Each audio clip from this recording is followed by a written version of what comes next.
What we do is we've developed a behaviour change programme working with social workers, professionals, and we just use virtual reality as a delivery tool. So even though we, on the face of it, seem like a technology company because it's all about VR, we're actually not. The key thing about us is our groundbreaking content, which we deliver through the VR lens.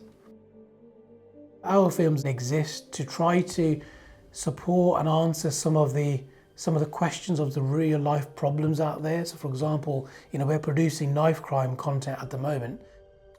I'm very passionate about this for lots of different reasons, but we've decided to go down this route simply because I think ultimately there's a fundamental crisis and no one really knows how to address it. And I actually don't think anyone is really addressing it right at the moment.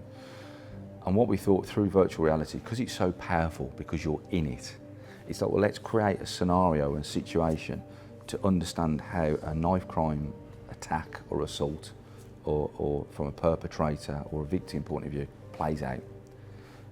Because no one's done that. So no one can you can't even put a hat on to kind of think how that might even happen.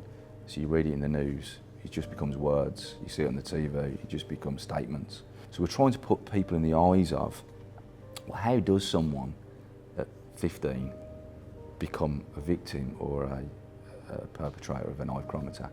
And I think VR is such a powerful tool.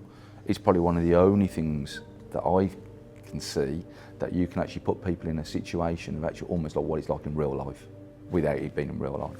What we wanted to do is to create some new content around that to really understand what our young people are facing and experiencing and what might lead to a young person carrying a knife. Our films are going to go on a journey, so we want to, for it to be an educational piece for children and young people as to what might happen if you are carrying a knife. What might that look like if you do end up in an altercation and you yourself do end up stabbing someone? What might be the outcome of that? What might it feel like? So our films are very much around the feeling of the anxiety. Maybe for some people, for some young people, there might be that adrenaline rush as well. So really getting what that feels like, to create a space to open up and to educate around actually what then might be the outcomes.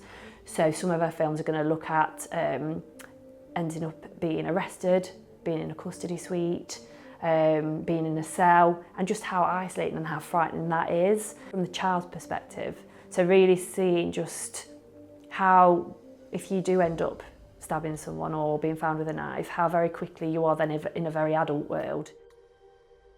Knife crime is on the rise and it's impacting all children and young people. And as a team, one of the things that we were thinking about with knife crime is that there's lots of content and information out there about knife crime because it's not new. So it's about what would we do that's kind of different. And I think in terms of the take that we've thought about is that actually what we're getting now is we're getting a lot of children and young people carrying knives and weapons out of fear, but actually they're scared. There's lots of stuff happening on social media. There's lots of kind of bullying, there's lots of threats, and actually they feel that that's the only way they can protect themselves, because if they come up against someone else who's carrying a weapon, then what do they do? And so that's what we're looking at. We're looking at actually it can be any child, and then it's thinking about raising that awareness and then thinking about what are the solutions, what do we need to then be doing to help our children steer away from thinking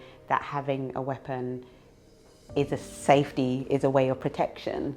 We want adults to get a sense of this, and we also want for children to for them to talk to us about what this is about and what we can do differently. And I think particularly when we work with young people and we show them the film, it really is about improving relationships so we can have some communication and find out what's going on.